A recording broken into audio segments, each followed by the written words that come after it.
I'm rolling. I'm rolling as well. Good evening, everybody. This is Arknolia and the Doctor, our music memory series.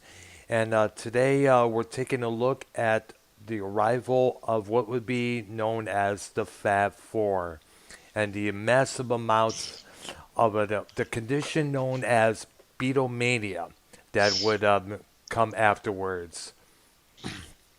And Right. first and foremost, I want to say I'm sorry for anybody out there that was wondering why was I so late.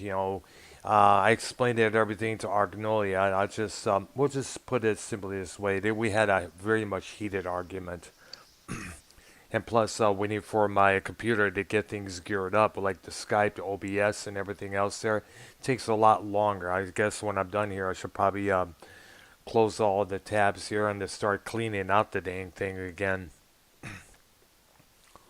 So either that or probably just get some of my computer stuff fixed here, but that would take thousands of bucks there. So which I don't have, sadly. I was going to say you can almost buy a new one for 6 or 700. Yeah, but the thing is, you know how I am with computers, such and such. There, you know, I'm going to try to see if I can get involved with possibly Dave Rose. I should probably message him, since he was willing to come on the program here to discuss the Fab Four here. Of course, the year is 1964. Up at this point, the America was in an emotional slump. In the November of the last year, we lost our president, John Fitzgerald Kennedy, from a gunshot when the gunshot wound in Dallas, Texas, in November of that year. The country was in mourning. Everybody was sad. It was a complete shock all around the whole world there. Not basically the whole world there, but here in the States, people were in mourning. And that also, keep in mind the music, the rock and roll, as many people have pointed out, including us, including me, said that the music scene at that time wasn't really didn't have that much depth into their work there. Little bland. Yeah, below bland. It was kind of mediocre. Put to say there. There were some good ones out there. I know me and Arknolia discussed a few of those songs and some of those artists, but compared to what would come in the following year in '64, this would really blow the roof off of every household there was. And we're, of course, we're speaking of the condition that still renders today known as Beatlemania. Right. And actually, they had a couple of releases earlier, but they didn't quite do anything. They were on, I believe the label was VJ. VJ, Uh, yes. they were released here. There's Love Me Do and Please Please Me. It's true, I remember. Yes. And these songs will show up later on a Capitol album, Yes. but they didn't really get big until 64, early 64. Yes. Yes. And now keep in mind, VJ Records was a small label there that I don't know if it was distributed by Capitol Records here in Los Angeles, Hollywood, California, but they were one of the first labels to issue some of the Beatles' music out there.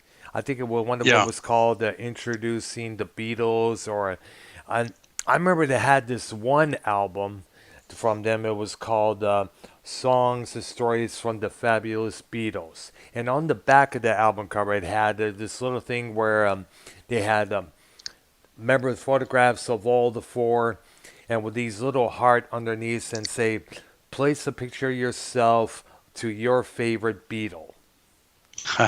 yeah. They Cause they played big on the heartstrings they of the did. young ladies. And actually, the Beatles had a couple of things they did before that. Hmm. They did an album with a guy by the name of Tony Sheridan. Yes, I remember That seeing that. Yeah. they did. I believe "My Bonnie" was one of the songs that they're known for. That got Yes. released mainly in Britain, and then "Ain't She Sweet," which actually the Beatles did.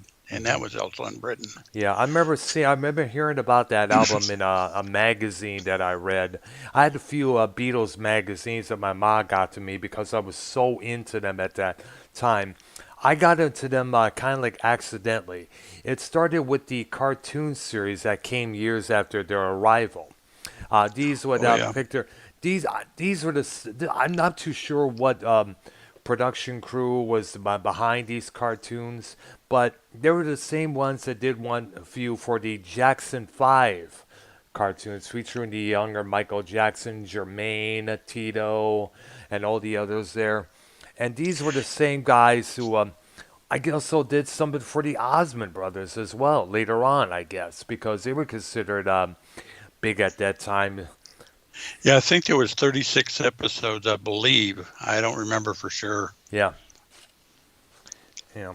And I guess all the songs what I was intrigued by, like 8 days a week, no reply, I want to hold your hand, and plus the suits that they were wearing, and most of all the guitars.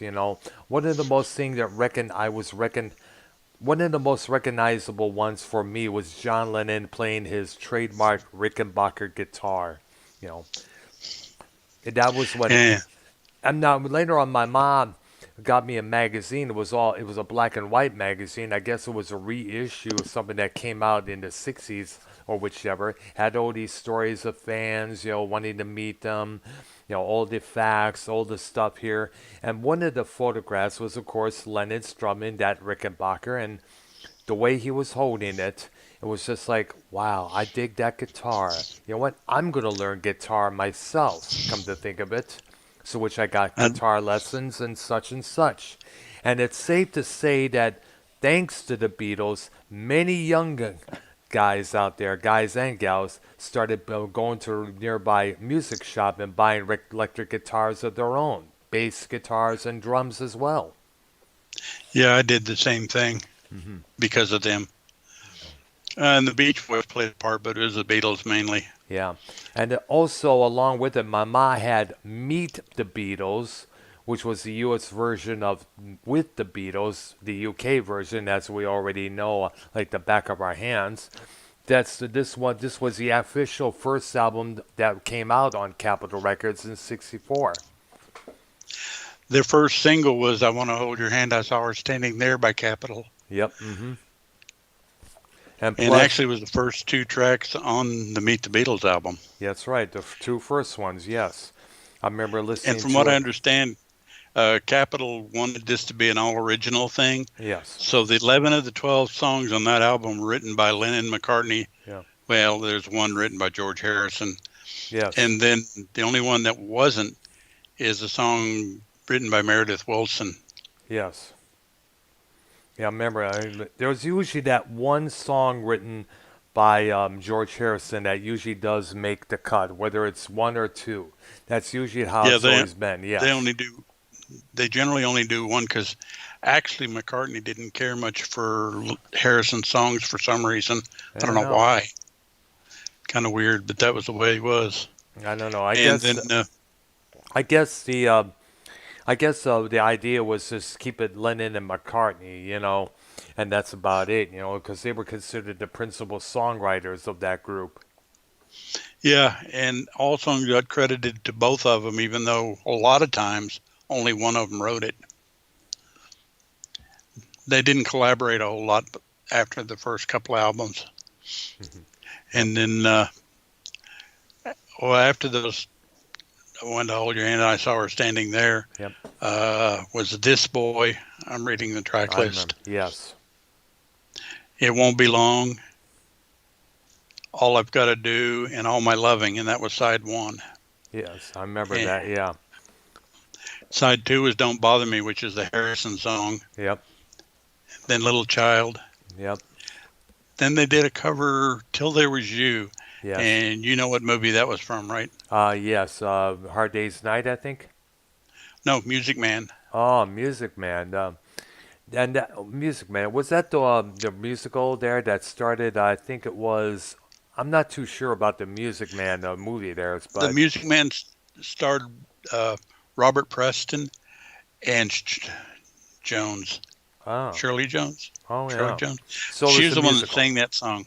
Yeah, it was a musical. Okay, so they covered that song. So, but they did it their usual self there, which was pretty good there. I remember hearing that a lot of times. That's where it's safe to say that those cartoons was able to get me involved with all the music up there. I would try to buy everything, all the Beatles records on vinyl at that time, because vinyl, I didn't know much about cassettes. I was about 11 to 12 years old. And I remember buying them and looking at them and said, like, wow, those instruments, yeah, the suits, the hairstyle they had. But then again, I would try to act like that, but I sadly it wouldn't no can do because at that time around 1977, 78, that would have been totally idiotic,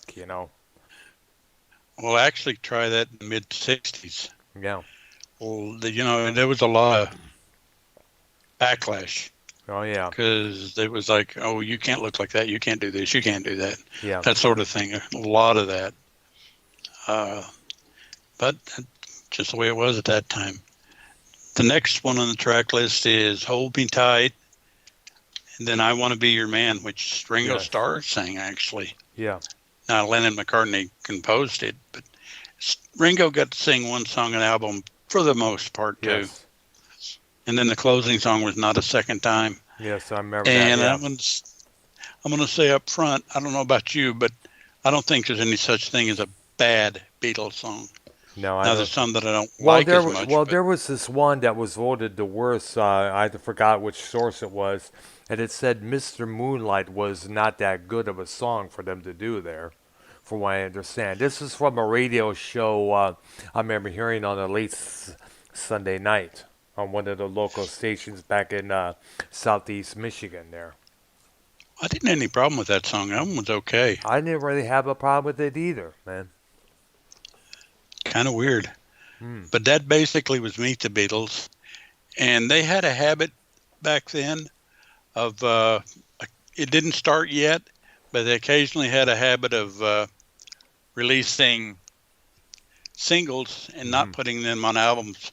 But way later, Rarities picked a lot of those up.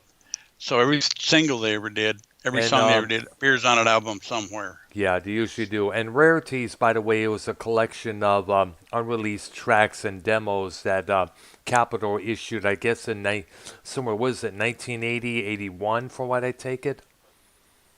Yeah, and we'll get to that in a little bit later. And it was, That their next release in the States was by Capitol was, the, hey, the Beatles' second album. yes. Imagine that. Oh, yeah. I never had that album, but yeah, I was looking forward to getting that. I know I have Rubber Soul, Magical Mystery Tour, um, Sergeant Pepper, the White Album. I remember getting the Abbey Road for Christmas,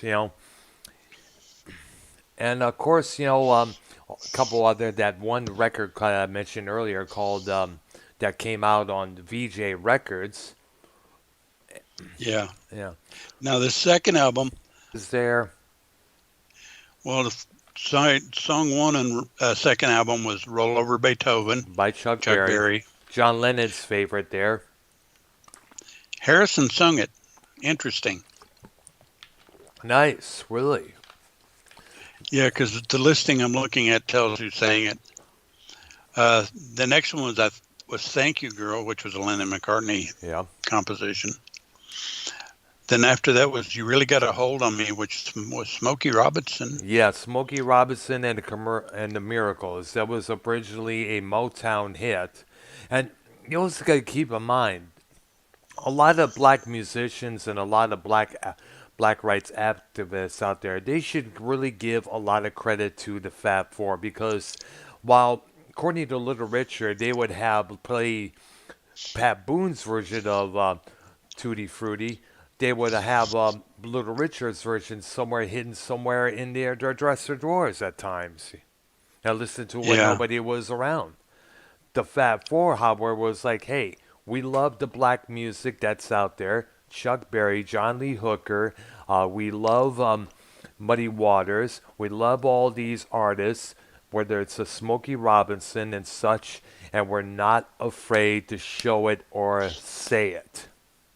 Right. Yeah, and so a lot of so it fits to say that a lot of black artists out there writing these songs finally got their due when the Beatles started covering those tunes there. I mean, Little Richard even mentioned it that Paul McCartney was the only one who could do the woo like Little Richard did back in the day. Right. The next track was Devil in Her Heart, which was written by Richard Drapkin. Hmm. Then they followed that up with Money, That's What I Want, Yep. Which which was an Isley Janie, Brothers song.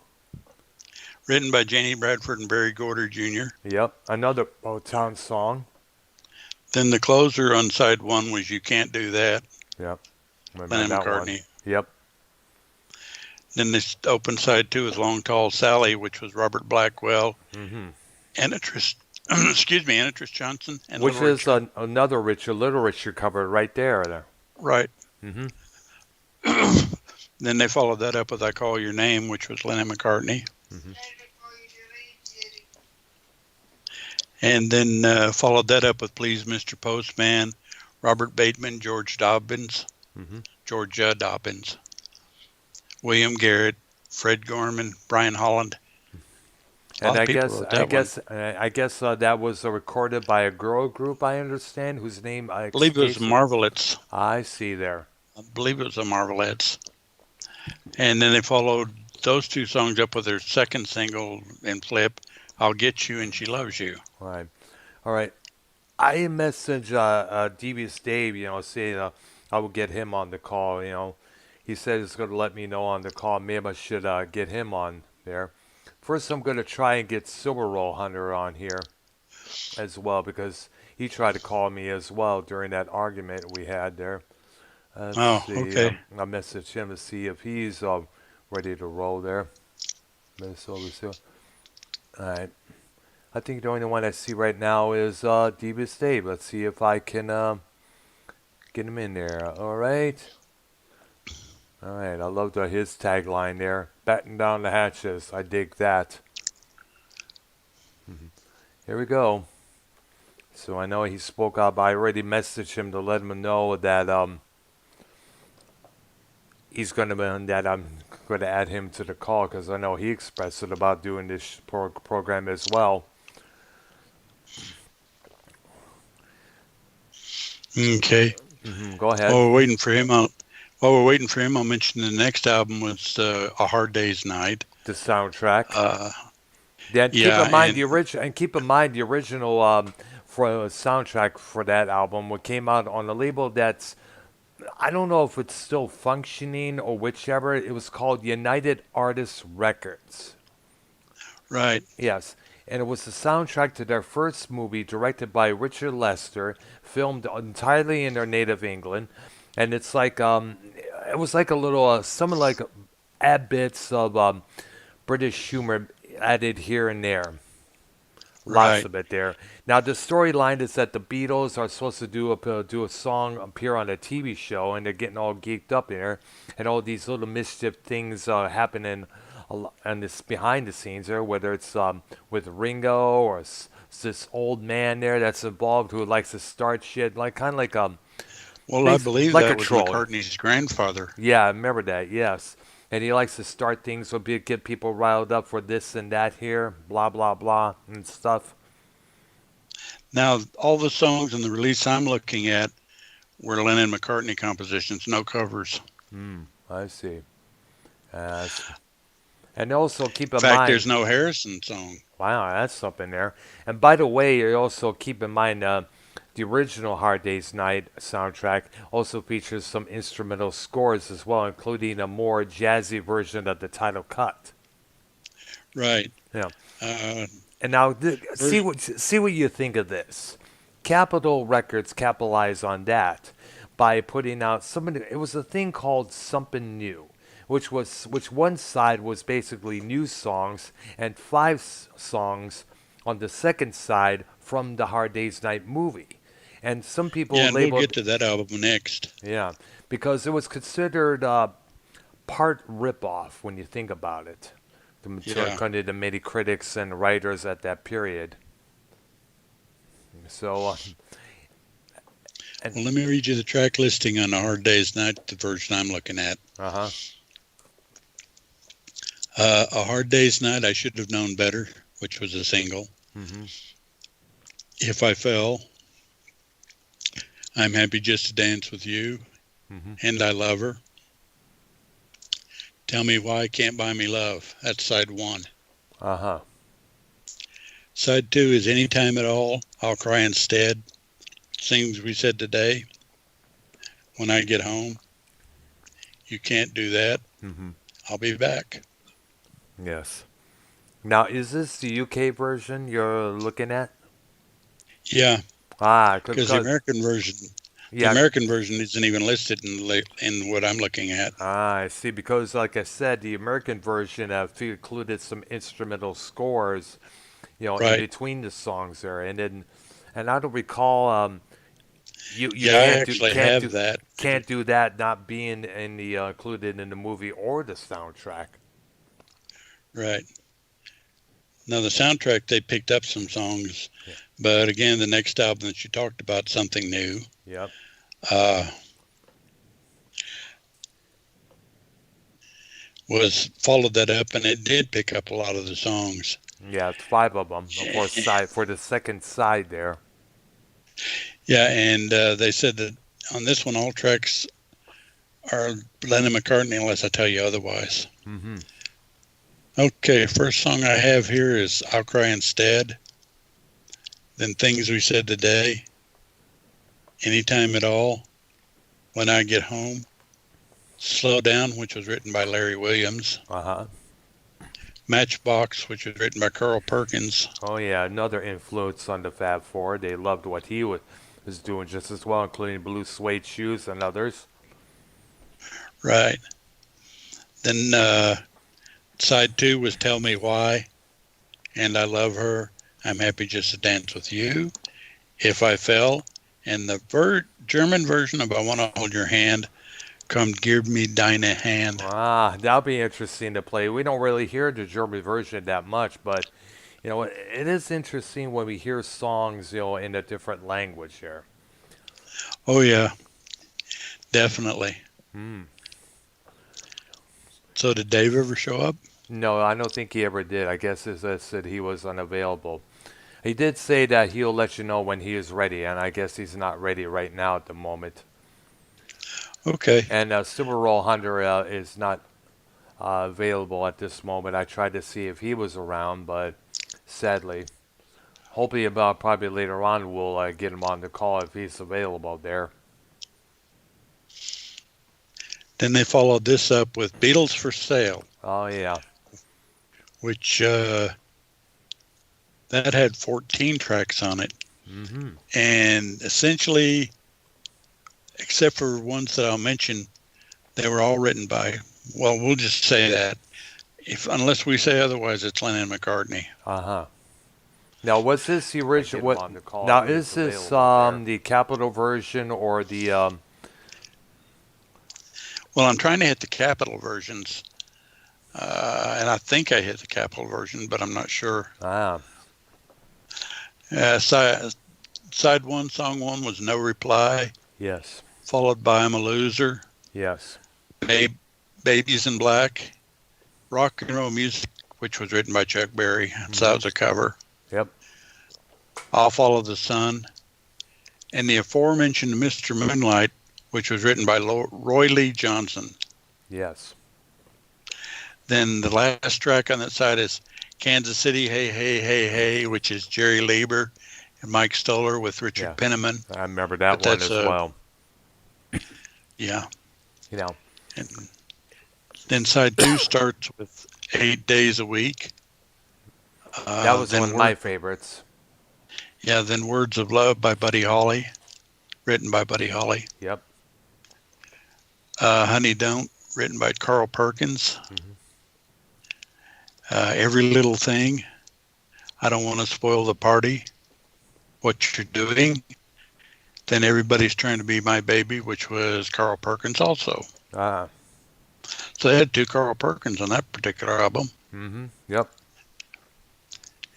And actually, what I'm looking at, that is the Capitol release. Hmm.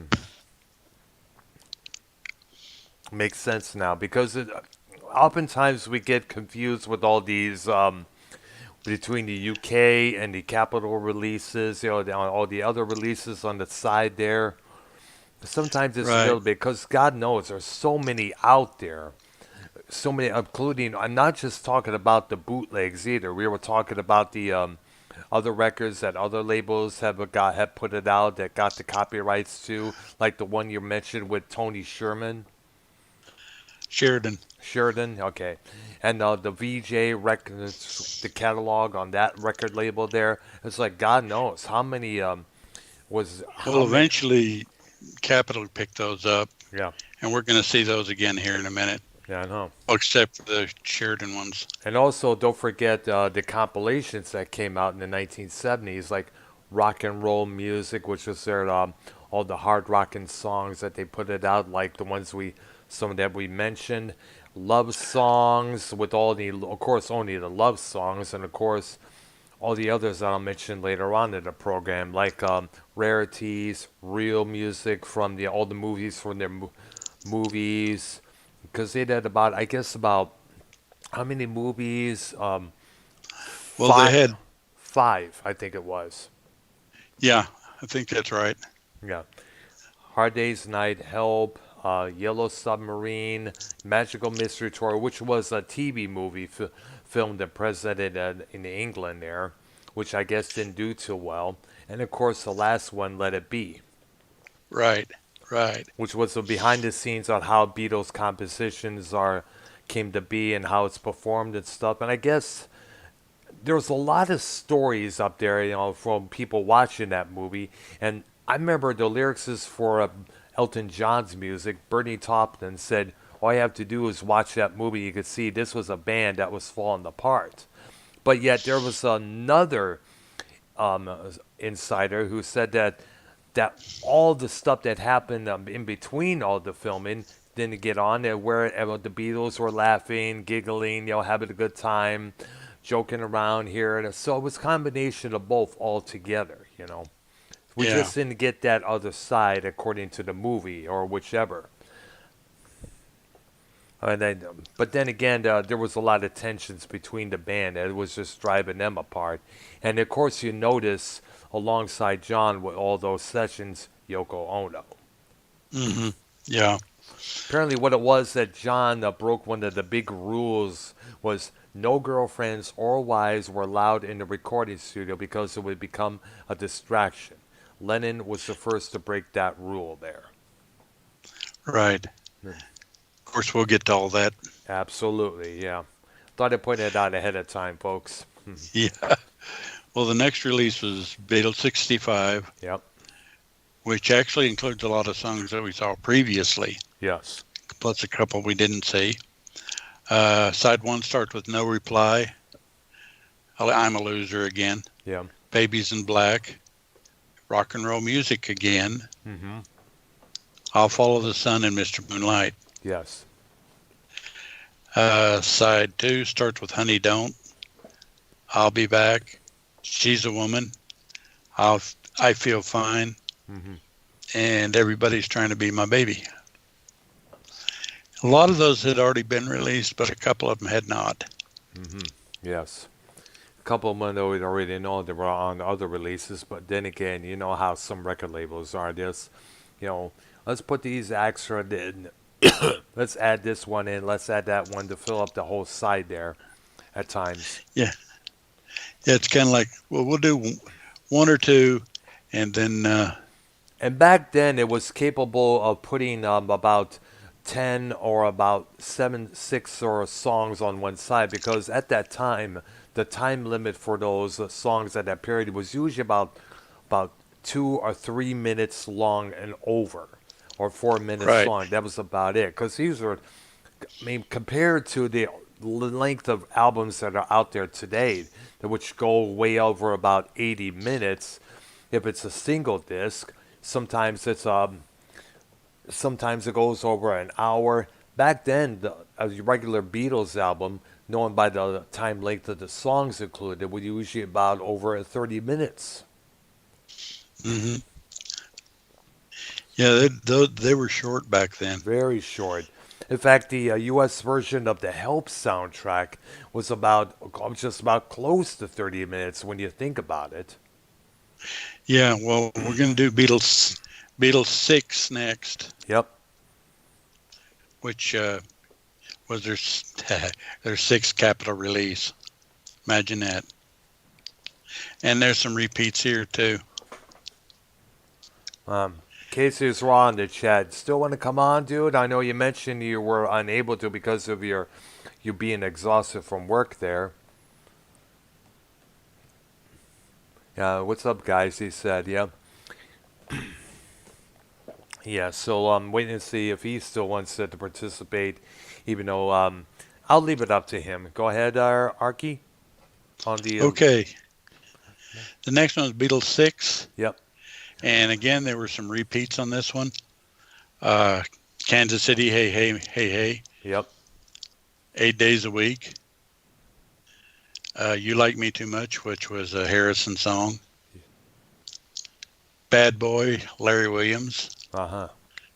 I Don't Want to Spoil the Party. Words of Love shows up again. And then on side 2, it's What You're Doing.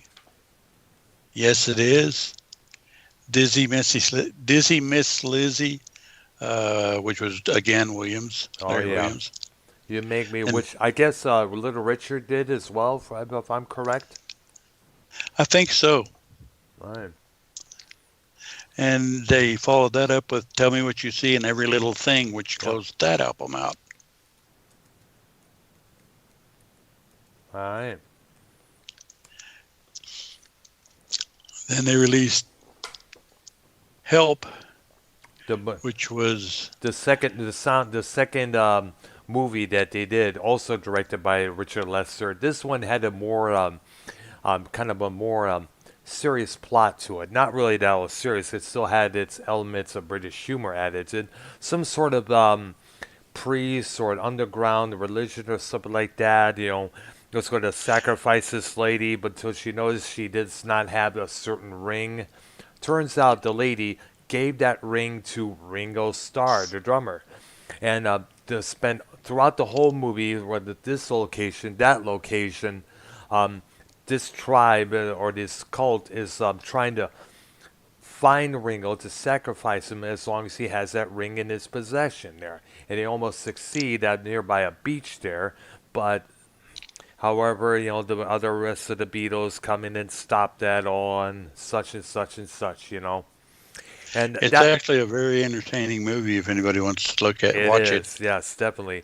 And like the Hard Day's Night soundtrack here in the States, it featured the songs in the movie, like I Need You, which was one of my favorites from George Harrison.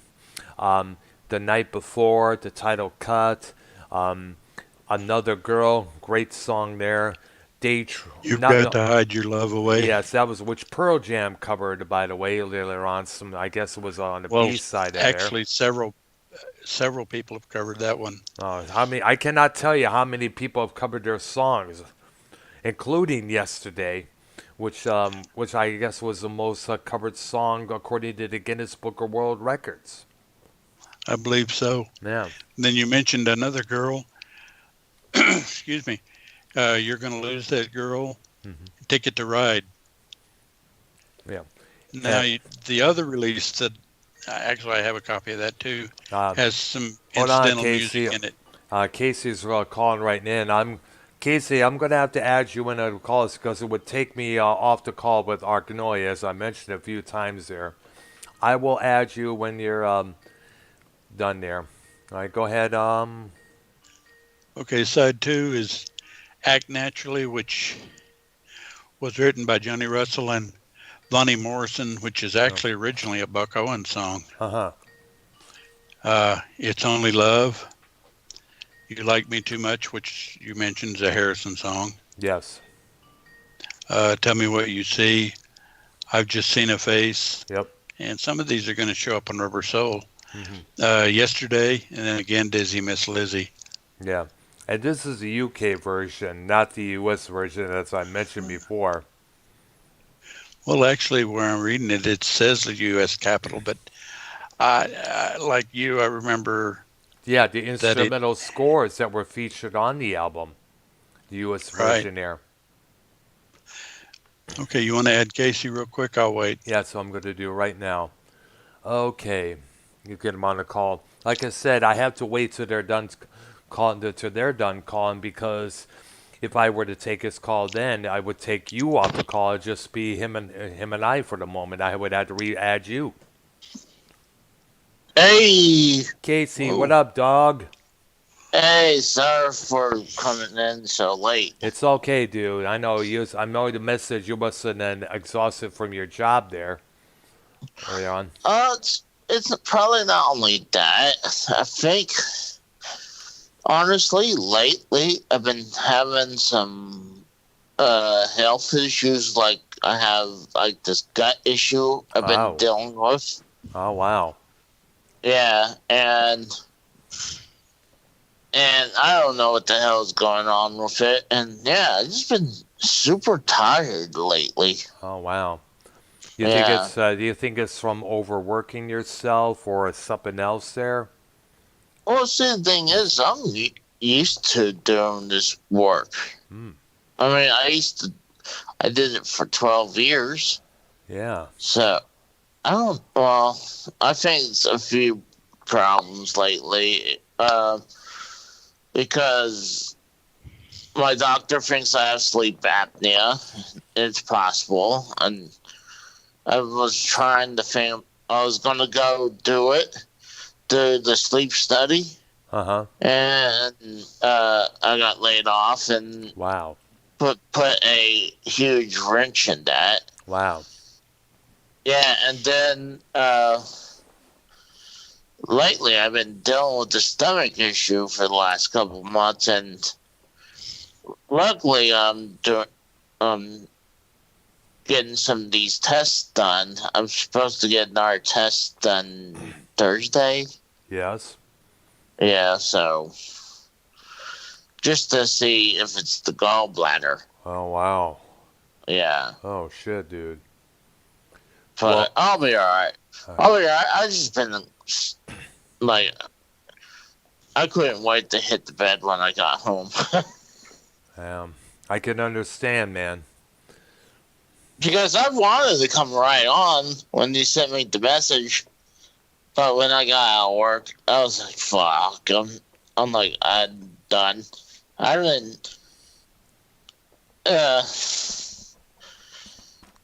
I didn't have the money to go shopping anyways, I so. see, yeah. But I see you guys talking about the Beatles. Yeah, Right. I know you think you mentioned about yesterday on our show about wanting to participate this. I already tried to get a hold of Minnesota Silver Row Hunter and Dave Rose on the call here, but they both are unavailable at this moment. I mean, Yeah, sorry. we went through the first Capitol releases up through Help. Mm-hmm. We got one more Capitol release to go through, and this is the one with the notorious one of their first censored album covers there that they had to change there. Oh yeah. Yep. Mm-hmm. Well, actually, Rubber Soul was released before that. I know. Yeah, that's right. Which I also another great record that I had, the U.S. version there. Well, a lot of people that get into music talk like this was one of the first prog rock songs Mm. because they use a lot of the elements of prog rock. Oh wow. Which one was Is that? it? Oh, sorry. Go ahead. Is it Rubber true what they do with some of the censored covers is that they plaster the picture over it? Yeah, They did that with. 'cause I had a they did that 'cause I with the had a original. friend that had that. Yeah. I had a friend that had that copy. Mm-hmm. I thought that's what happened. I was like, am I right? Didn't they plaster a picture over the cover. I mean, that's how bad. No, that sounds kind of lazy. Instead of just remaking the cover, it's like, oh, just plaster right over it. I think that was a Well, mode they that. had already released it, Mhm. and it was in stores, so they did a real quick recall to go whap and put them back out again. Yeah, because Uh, oh, little did pooch you in the hear back. that? Yes, we did. Yes, who's your dog? Yeah, and the cover we're talking about was Yesterday and Today, which came out in '66, and everybody knows the original cover, the Beatles in these butcher outfits with all covered with all these parts, baby parts like heads and arms, and uh, layers of meat all over them. Who and of course, a lot of people were not too keen on that album cover, so they replaced it with the one that we all Especially in know. '66. Yeah, Especially in '66. exactly. A lot of things like Nowadays, no problem. yeah, exactly. You could look at all the bands at Cannibal Corpse that put it out throughout the years, and they were way grotesque than what Yesterday and Today was. But still, we don't really hear about people complaining about them, other than a Christian evangelist or something like that. Right. But actually, before that album, they released Rubber Soul, Yeah. which, like I said, is considered one of the first prog rocks. When you think about it, you can actually make a pretty good case for it. It does make some sense. Uh huh. Uh, but track one is Drive My Car. Yep. Track two is Norwegian Wood, which is obviously Lennon written. Yeah. Which, by the way, is this And is the that one, UK version, right? it's not supposed to be. Yeah, actually, because I remember the American version I had started out with "I've Just Seen a Face," then Norwegian Wood, and then it goes on with songs like "Think for Yourself" and "You Won't See Me." You won't, And it, Nowhere Man. yes, "Nowhere Man," and its album ends with the word. Say the word is love, and remember this is the U.S. version I had, as I mentioned there. So obviously, I'm thinking you're probably referring to the UK version Oh, because actually, I was reading the wrong one. yeah, it was because "Drive My Car" was later put on Yesterday and Today afterwards for the U.S. Yeah, here's version. the Yeah, U.S. version. yes, I've just seen a face, Norwegian Wood. You won't see me. Think for yourself, Harrison. hmm The Word and Michelle. hmm And side two opens with It's Only Love, Girl. I'm looking through you. In my life, wait and run for your life. yep. Hey, a question for you, Casey. yeah. I told Dr. Earl that I thought there was no such thing as a bad Beatles song. Oh, mean, I there's don't some know. there's some that I don't like as well, but they're not compared to a lot of other stuff. They're not bad. hmm I'm sure there's got to be something. There's can't be all their songs can't be a hit, you know. That's true. Oh no, There. but I'm talking that.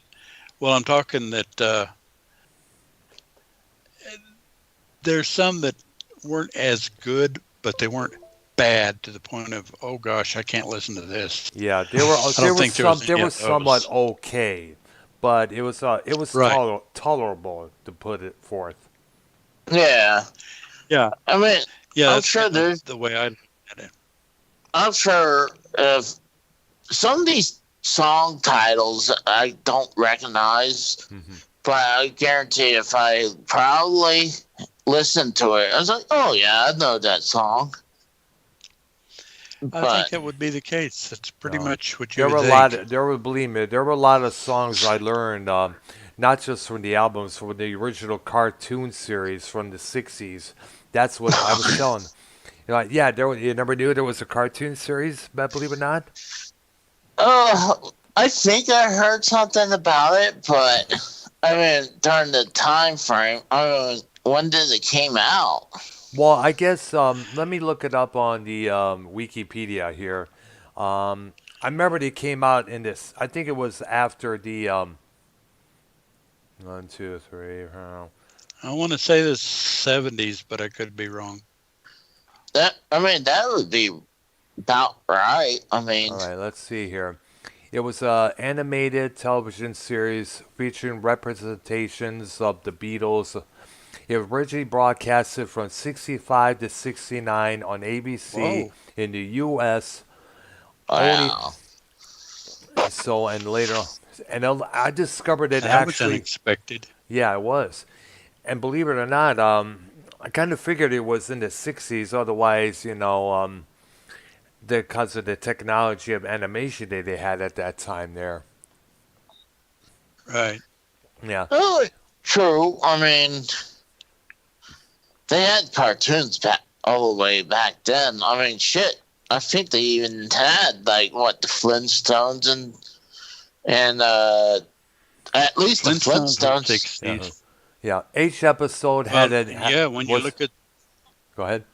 well, when you look at the cartoons, I mean, the Warner Brothers ones came out in the 40s. Hmm. So, Yeah, true. they've been around a long time. Oh yeah. So it shouldn't shock us. I mean, that they had it during the '60s. Yeah. I mean, for the Beatles. Yes.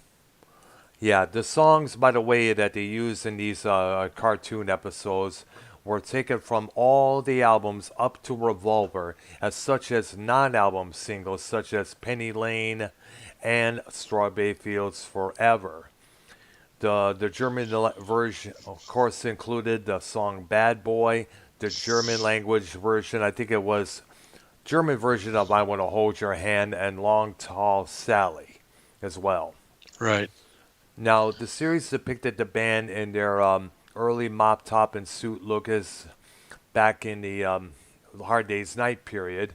And even though the band moved beyond it during the series run, the producers did attempt to acknowledge the band members' contemporary appearances with photographs of them in the series title sequences during its production run. Now, of course, I'm trying to look at, let's see what here. Now, when I saw the series or those cartoons, it was on a syndicated local TV station around the afternoon. That's what really got me hooked. Right. So after school, I would turn on and check out more of them as well. Each episode had a name of a particular Beatles song, and the story is based on some of its lyrics in some of these episodes and played at the same time in that episode. Now, the original series was originally broadcasted on MTV back in 1986 and 1987 and on the Disney Channel in 1989 on Fridays at 5 p.m. afternoon. It was Oh, considered a that's interesting. historical milestone as the first weekly television series to feature animated versions of real living people. But then again, I think I'm trying to find out the company who distributed these cartoons because I think they also did a couple for the Jackson Five as well as the Osmond Brothers, as I mentioned Oh my earlier. god! Yeah, Wow. yeah. I'm just curious how long those lasted. The Jackson Five I and the know. I should probably well, look it up sometime. And figure out that there's which Yeah, company well, that it was we done can there. hit those a little later. Yeah. well, I got a But quick there were, I question. believe, Hmm? I got a quick yeah, question for you guys. Yes. Talking about the censored cover. Do you think that could come out today's age, or even let's say, absolutely. I think so. Yeah. They Absolutely. yeah, because nowadays everything that kind of stuff back then is like a no big deal now.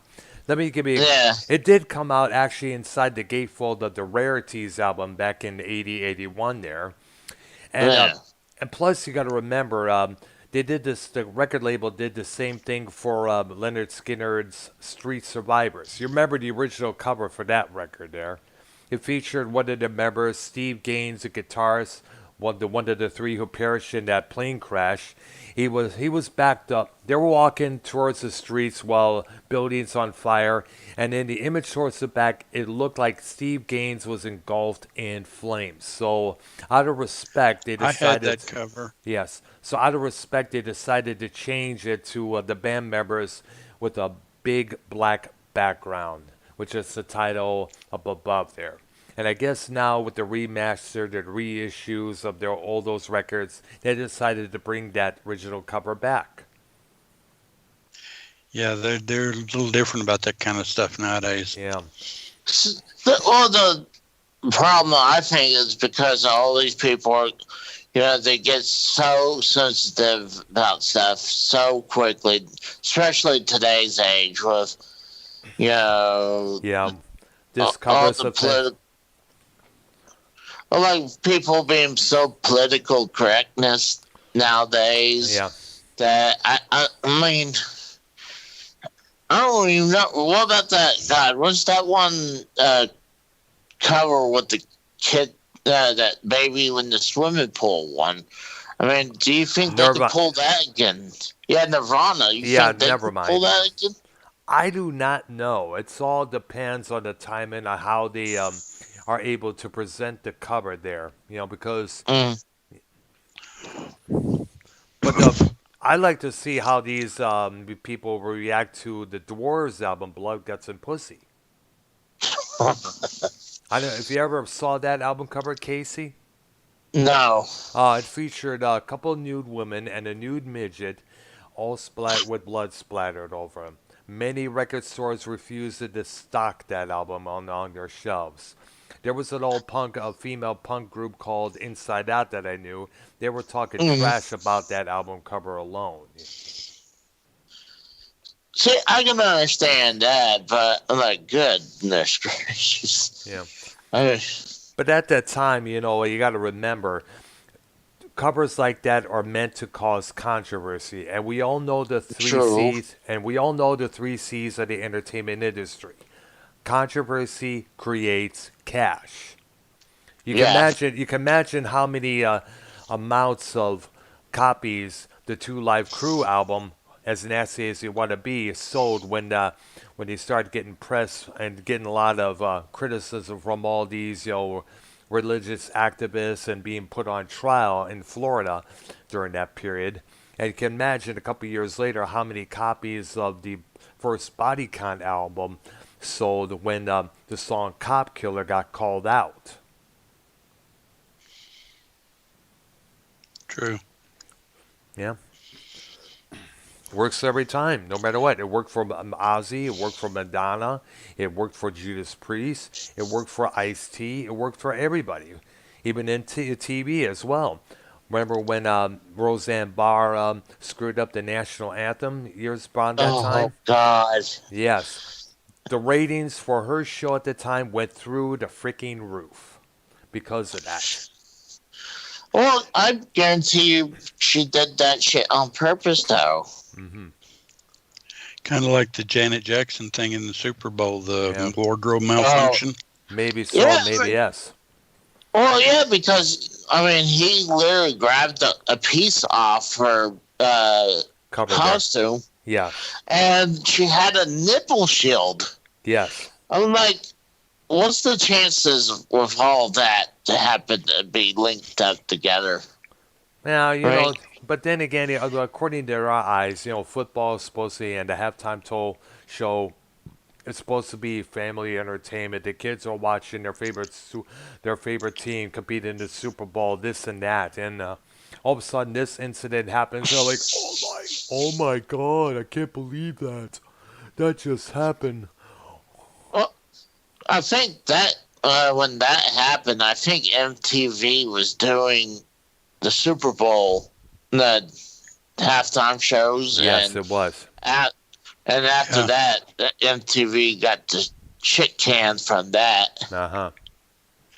Yeah, and ironically, I was actually watching that game when it happened. Wow. Oh, yeah. I'm not sure if I had not seen that live. I was like, really? That really happened? So I had to go on the internet. I was like, oh my God, it's real. Wow. Yeah. And I was watching it with somebody, and I was watching it. I said, didn't they just, isn't she showing herself? And Yep. found out later, yeah. And I caught it right then. I was like, oh, that's kind of weird. Yeah, it And is. not only that, she let it sit there for a bit. She didn't like, oh shit, covered Yeah, herself up exactly. immediately. She let it just sit there, So Yeah, that's another one. yeah, So I mean, you're gonna feel if one of your titties are hanging out exposed.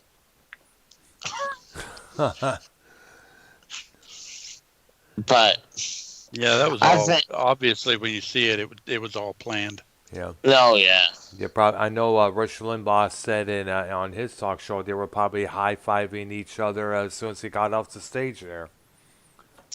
Yeah, yeah, because they pulled one over. Yeah. So they got. but Go ahead. you figure if MTV got shit canned for that, you figure they should at least sued those two for losing such a big gig like that. Yeah, but Well, keep in it mind, acts things like feats and stunts like that do have their repercussions. right. Yeah. Yeah, but like, good. You lose a whole gig because 200 people went rogue on the halftime show.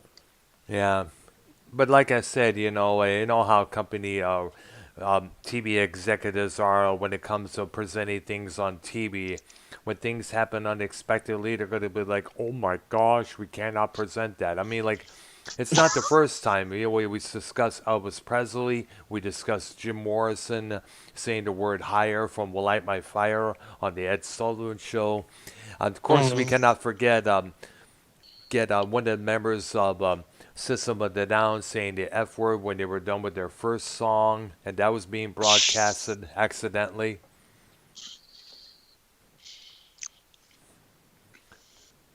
A lot of time, you could sometimes you could get away with it, but even though you could try to, there's always going to be those repercussions.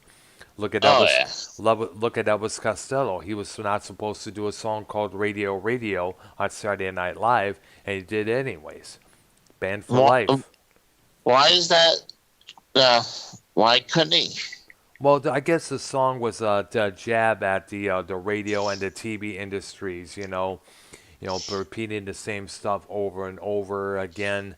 How flimsy both have become, and I guess Lauren Michaels didn't care for that concept, so he said, try to do another song, but Costello at this time said, wait a minute, wait a minute, wait a minute. Well, ladies and gentlemen, we are required to do this, and they decided to do Radio Radio instead and got I guess it was the band as a result. Well, did they allow them just to go ahead and play the whole song, They did, or yes. they? They did, yes.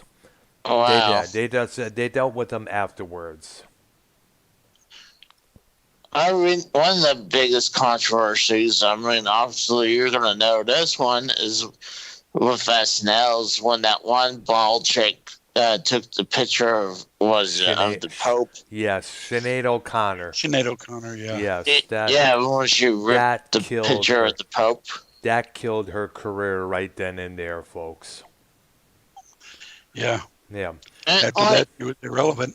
yeah, I because mean, go ahead. wasn't it supposed to be a picture of something else, and she wanted to pull some bullshit and have the picture of the Pope? Well, basically, for what, according to her, the she was apparently abused as a child, and it was because of one of these Catholic individuals. Hmm. And so of course a lot of times Catholic individuals get blamed for a lot of things that's been going on, whether it's touching boys and little girls there, here and there, and a lot of Yeah. and plus some of the other beliefs as well. And apparently, when something like that happens to you, you're going to have a resentment. Now, even Oh though, yeah. believe it or not, Sinead O'Connor is now a priest herself these days, Mm. for what I understand. Basically, she but at the same time, she was very angry at that time. And that around the 1990s, angry women were a big thing throughout the whole decade. Well, it's still a big thing nowadays if Yeah, you think about it. yeah, but most of the time, I think they had most of the things that they're angry about are usually things that don't mean dilly squat. But oh man, I just remembered that. I was like, oh my god. I mean, that's what you always hear is about her ripping a picture Yeah. of the Pope. Some people have not really let go of that, believe it or not. I know people in the religious world, they're still kind of Mm. peed off about her doing that. Yeah. Well, that's the Wow. And song, but like I don't remember the name of it. it was the Prince cover of "Nothing Compares to You" a couple years earlier that put her on the map there.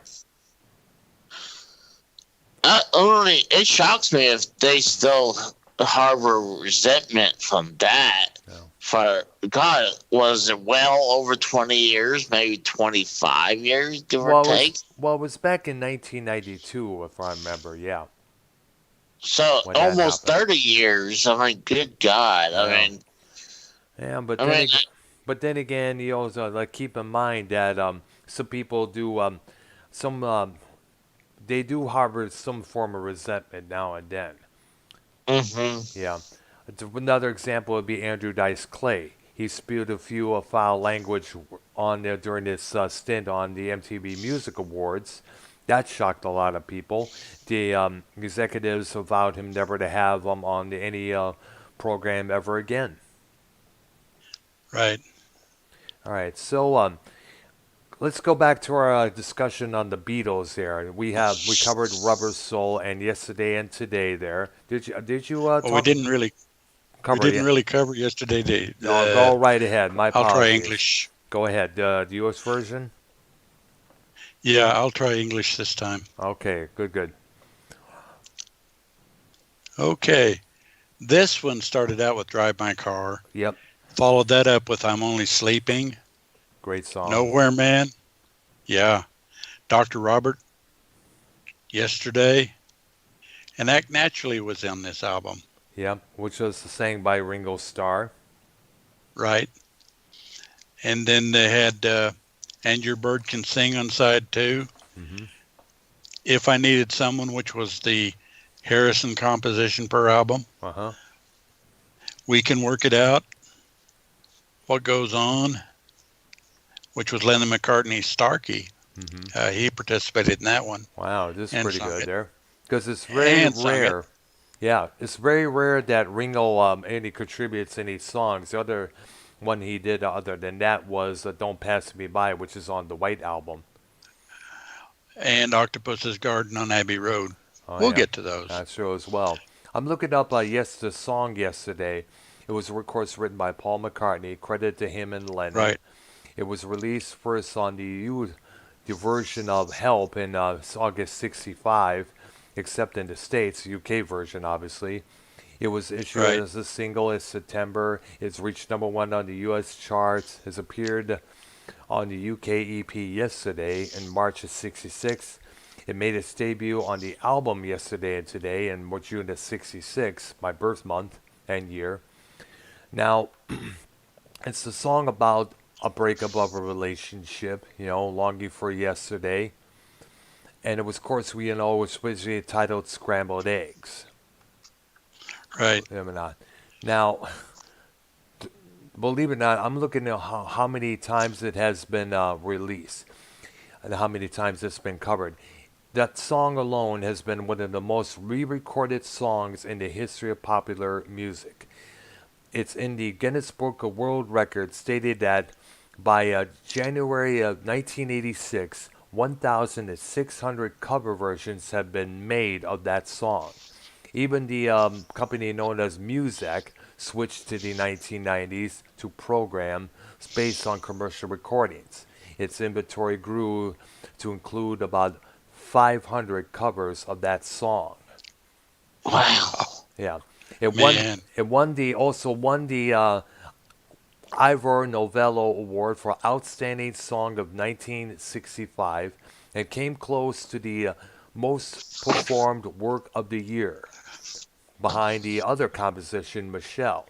The song has had its Yeah, fair share of acclaim in recent times as well, ranking 13th among Rolling Stone's 2004 list of the 500 greatest songs of all time, and fourth on the magazine's list of what the Beatles' 100 greatest songs compiled in 2010. In 1999, Broadcast Music Incorporated placed the song third on their list of songs of the 25th century, most performed on the American radio and television, with approximately 7 million performances. It was only surpassed by the Association's Never by Love and You Lost That Love and Feeling by the Righteous Brothers. Now, the Beatles yesterday was voted best song of the 20th century in the 1999 BBC Radio 2 poll. It was inducted to the Grammy Hall of Fame in 1997. It was nominated for Song of the Year in 1966 Grammy Awards, but lost out to The Shadow of Your Smile by Tony Bennett. It was nominated for 6 Grammys. And Chuck Berry even said that the song yesterday was the song that made him wish that he had written it, believe it or not.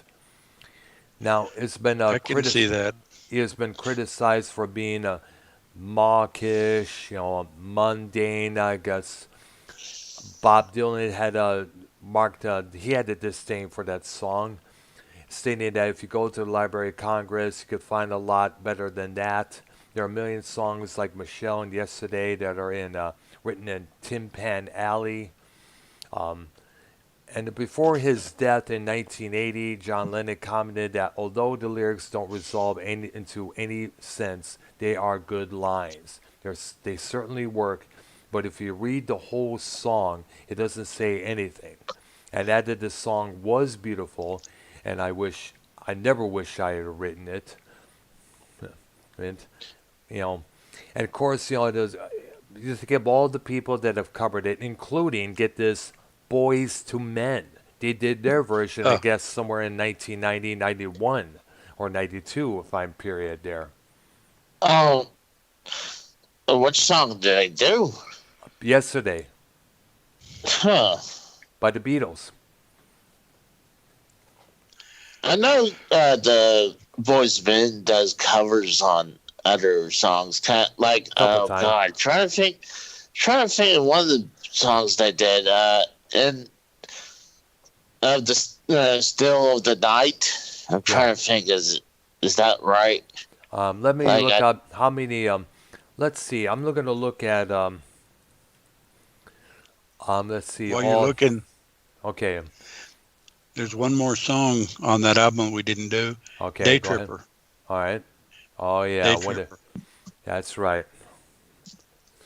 There were about 50 widely diverse covers of the Beatles yesterday. Elvis Presley did it. Frank Sinatra did it. Aretha Franklin, Ray Charles, Marvin Gaye, Merle Haggard, and Willie Nelson. And let's see, how many artists have covered the tune there? Let's see. And Vogue have done it. Boyz II Men, as I mentioned. Gosh, how many? They took their spin of the song. Joan Baez, Liberace. Dang, dude. Paul, you were up on your prime when you wrote that song. That's for sure. He made a little money off that song. Oh, yeah, I'm- lots. I'm Probably- wondering when people does these cover songs, what do they have to do not to get sued by the people who made the song? I guess they have to get permission from the publishing company to do it, I guess, from what I understand, And plus, Then a percentage of what they do yeah, goes to the writer. and the publishing company, so possibly McCartney and Northern Songs, the publishing company, got lots of money for that cover there. I just figured to ask about that because, I mean, you hear people do covers on songs all the time Yeah. nowadays, and uh, because people get sued. Oh God, what's that? Well, I know one of them is like with Vanilla Ice stole the Queen's Yeah, ripped up. music. Yeah, what it was. Yeah, I remember that one. What he said he borrowed some of the bass lines from Under Pressure, the Queen song with Yeah, David Bowie, but they changed. Apparently, it's not the same. It's like ding ding ding ding ding ding. Ding ding ding ding ding ding. Whereas Vanilla Ice is it's ding ding ding ding ding ding ding ding. it's I think they probably it's. add a little bit more bass playing in that so they can make it a little bit sound different, but we can recognize it like the drop of a hat there. I don't Well, know. of There's a course, few times when I hear one or the other, you have to wait for, if it takes forever, then you know it's under pressure Yeah. because a lot of times under pressure takes that long start, while Yeah. Vanilla Ice has a short start, Hmm. and then he goes into the song. Yeah, it's just the beginning of the track that he basically sampled there. Now, of course, at Yeah. the time, one, it was originally written by Ice and DJ Hurricane, and they eventually had to add, Bowie and the members of Queen onto the songwriting credits, obviously. I don't well, one of blame the him. most famous suits was Harrison getting sued for "My Sweet Lord" Ah, because it sounded a lot like she. she's He's so so fine. fine. He's Yeah, so fine by what was it? Yeah, I and if remember it. you And they were chiffons, similar. I think, I think so, and they were and if you similar. listen to him, you can see him. And it's funny because the Beach Boys got away with it because Chuck Berry didn't sue when they did, I believe it was Surfing Safari, Yeah. and it sounds just like Sweet Little 16. And I mean, plus, just like it. and by the way, Chuck Berry did sue the Beatles for because "Come Together" resembled this one composition that Berry wrote, that was just similar style of performance. Because they sounded very similar, just in the different chords when you think about it. Right, right. And then there's Led Zeppelin, what they did. Oh yeah, the song "Taurus" by Spirit. We all know that. Right. Yeah, Which by the way, the court ruled in Zeppelin's favor. By the way, the second time. Yeah, and actually, the original guy that wrote it, Randy California, was no part of the suit because he was already dead. Yeah, It was the other surviving members that did the suit. yeah, California was okay with it yeah. I guess so. Yeah, from because what I I remember understand. reading on a album because I'm a Spirit fan. Yeah. I remember reading on one of the albums that he mentioned that and said he was honored Wow. and it didn't bother him at all. Yeah, yeah. But then again, that's the same. But I guess Jake Holmes, who did the original Days and Confused, now feels the same way. Even though he took the Zeppelin to court because the Jimmy Page interpretation of that song there. Yeah, which ironically, that song was also done by the Yardbirds Yeah, they covered. on their live album. Yeah, what they did is the Yardbirds. What they did is they recorded Jake Holmes's version for I guess they never recorded it for a studio album. They just did it live, No, and that was about it.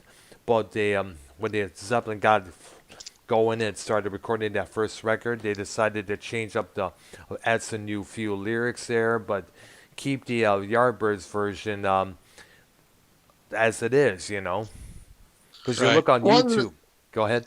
I know one of the bigger ones I also know is like uh look God you got the Ghostbusters movie and no I mean the Huey Ghostbusters Lewis. theme song, Yeah, yeah, and against was it I want a new uh drug. yeah, I Want a New Drug, and honestly I don't really hear it, quite frankly. I think you got to listen to the chords and how it's put on. Dun dun dun dun dun dun dun dun dun. Whereas Ghostbusters like dun dun dun dun dun on the different chord scale. Yeah.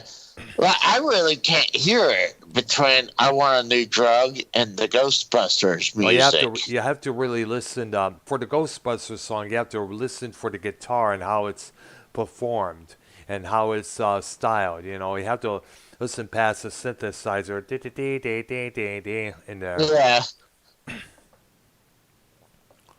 In a lot of these cases, there is a little bit of stretching going on, but you can kind of see some similarities if you really listen. Yeah, there's so many artists did that all the time, and some of them still do, I guess.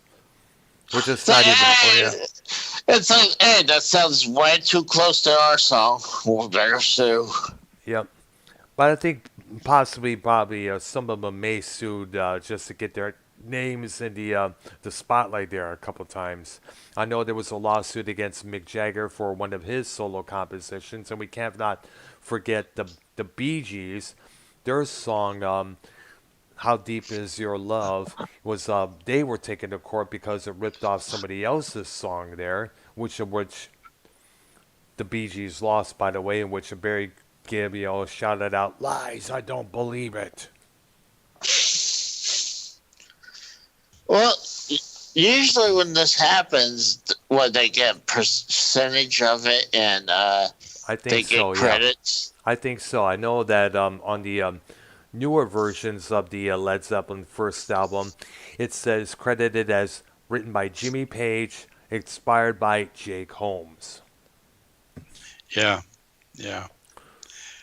And a little tidbit on the Yardbirds is it was supposed to be the new Yardbirds, Yep. and then Jimmy Keith, Page changed everything and brought thanks. in Of course, everybody else. yeah, it was going to be the New Yardbirds with Page as the lead member on guitar, but then again, The Who's Keith Moon made a remark that the band would sink like a lead balloon, and that's where the name came about, and it's just stuck till then.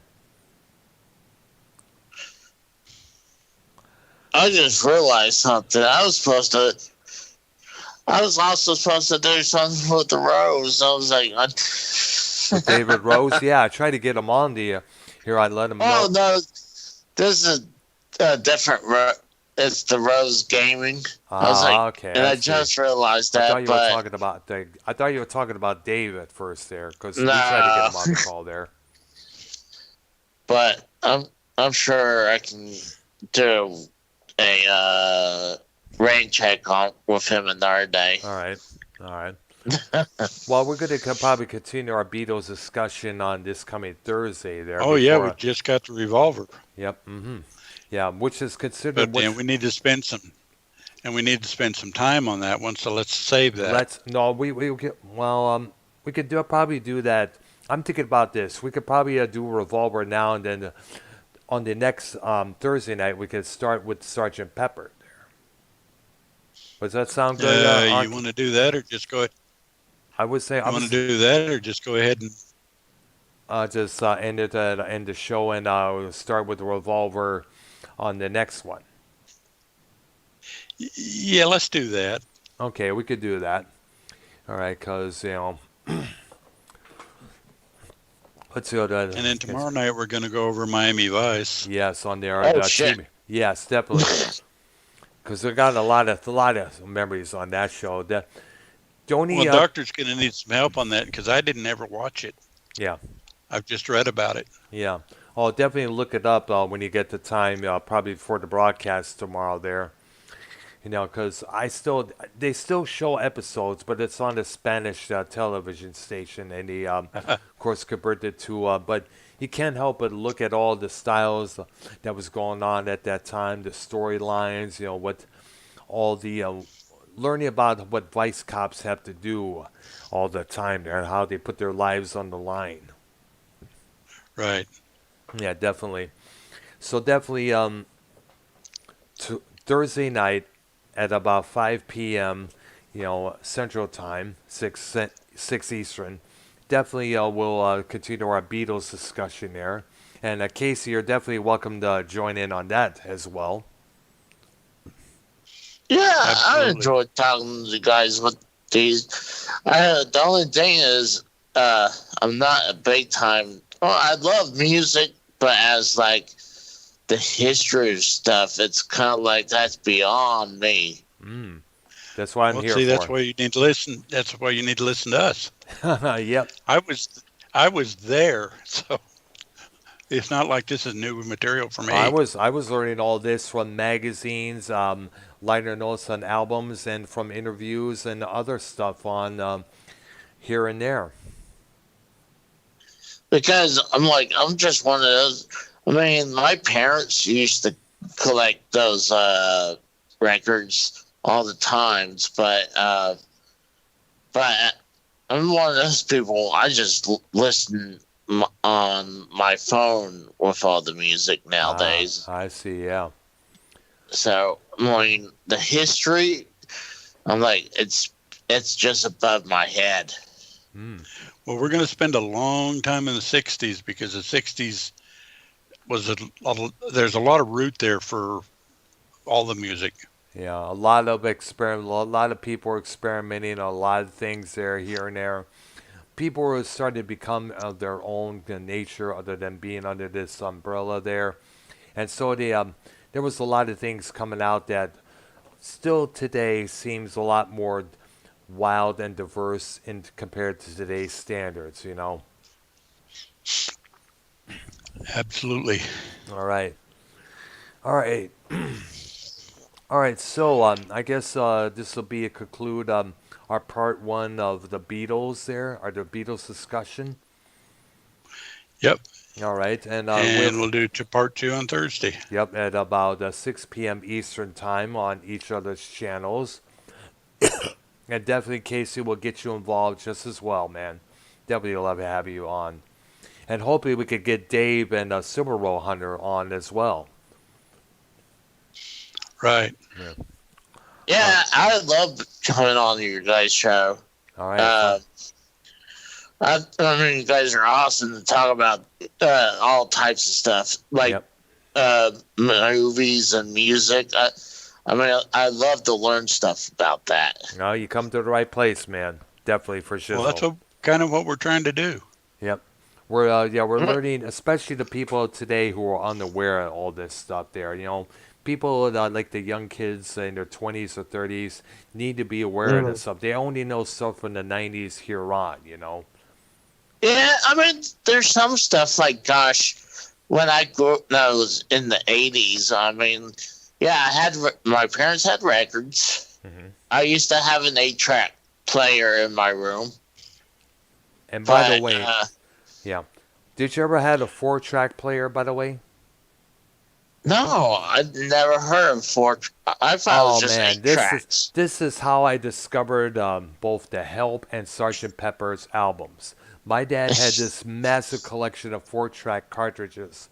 They were like 8 tracks, but instead of 4 programs, it was just basically two, one and two there.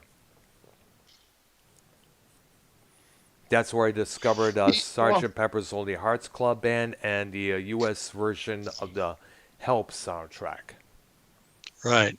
you you figure, gosh, that the 8 tracks should still be superior over the tapes because, I mean, well, how much audio can you hold on those 8 tracks? Well, the problem with Then the problem with 8 tracks is that a lot of this times, sometimes the song would have to be they would have to divide the song when there was run out of, like say a Moody Blues 8 track. Every good boy deserves favor. They had to divide the third track, Our Guessing Game, into beginning and conclusion when it went over from program one to program two. Yeah, that Yeah, would that was be, the only thing I didn't like about 8 tracks. and that was And annoying. well, what really got me is I got the Who Tommy Yep. on 8 track. They left off a couple of songs and shortened another one, Yeah. and I didn't know that till I got the album. And believe it or not, get this, believe it or not, the 8 track of Pink Floyd's Animals had a full version of Pigs on the Wing. Not one part one and two that they have on the album and cassettes. They had a full scale version with the guitar solo from Snowy White, one of their backup players there, doing the guitar solo on that particular version. You know what's Yeah, shocking that they because all these people are big record collectors that you go to Walmart nowadays and Yeah, they're fully uh, endorsing it now. I mean, I've seen records. him. Yes. I'm like, wow. Like, I can understand CDs, but now they have a section for albums. So I'm like, I mean, I think it's pretty awesome they do that. Yeah, but the problem is most of the stuff that's in there, the collection nowadays, is usually the current bands that are out there, whether it's Drake or the Mm, 1975 or something from the White Stripes here and there. And the ones they have, the stuff that you and I and Arknolia grew up with listening to, were the main ones. Like, we could see many copies of Hotel California, but we won't see the album Desperado or the oh, album One of These Nights. yeah, and those were both excellent, Yeah. Let especially alone, let Desperado. alone, That's very undersung. yeah. Which, by the way, we don't even see the new vinyl versions of the first album, which I guess was called just simply Eagles. Right, the well, Eagles. And any well, other vinyl that Oh, comes out is usually compilations, like the best of the Ramones, or the best of David Bowie, or the best of this artist or that artist.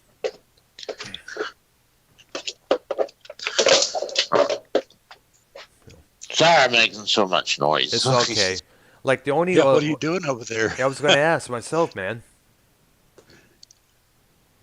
Oh, I'm trying to set up chargers for my Ah, phone and I, s- laptop and shit like that. I see. And I just totally forgot about it. Oh, I see, man. Because, yeah, my phone's about dead. Damn. I play music Hmm. through my phone into my battery powered radio at work. I see. So a lot of Yeah. times on my older phone, oh my gosh, it'd be nearly dead. I mean, this one would be almost nearly dead too, but the one that I had it phone for about a year and a half or so ago now, it would easily be dead. I would have to put it on battery saver mode just to make sure I can make it through the day. Huh. But Ah, so I hadn't put my phone on charge all day. I see. Yeah. Are you calling on your phone or are you on your computer at the moment? Oh, I'm on my phone. Oh, I see. Yeah. I'm usually on my phone, I see. Yeah. I see now. I but figured. I forgot what I was gonna say. Son of a name goat. Well, that's okay. It happens. I know. You just when you need to talk, it's like, ugh. Oops, I just slipped my mind. So I guess they'll do it for this episode up here for Arknolia and the Doctor, our music memories, episode 9. Tune in this Thursday night at 6 p.m. Eastern Time when Arknolia and myself and Casey is raw. Definitely, we're going to get him included on this as we conclude our part 2 of our look at the Beatles and also the British bands that came afterwards. Well, we'll do that in the episode afterwards. All right, that's a good Because idea. I'm pretty sure considering we're talking about Sergeant Pepper, the White Album, Magical, we'll be a Revolver. while on those. Yeah, definitely. Okay, definitely got to continue that on this Thursday there. And tomorrow night we'll be looking at the TV series Miami Vice. And Sorry about hopefully we're coughing. started at 7 Eastern, 6 Central. Yeah, hopefully things will be better. Once again, my apologies to you, Arknolia, Casey, and everybody else out there that was waiting. A lot of stuff came up at the last minute there, so that had to be taken care of. So this will be it for today. Once again, for myself, Arknolia, and Casey is Raw. We thank everybody for being on this call here. Okay. Okay, I and pr- Go ahead. Thank you for having me. Yeah, thank you for joining in as well, man. I'll, I'll talk to you guys Absolutely. later. All right. Hope we will Alrighty. see you again. Have a good night. All right. You too, All right. dudes. All right. Bye See you bye. guys. Bye bye. Bye. All right. And I'll see you tomorrow And I night. guess we're done. I guess we are. Okay. Yep. And take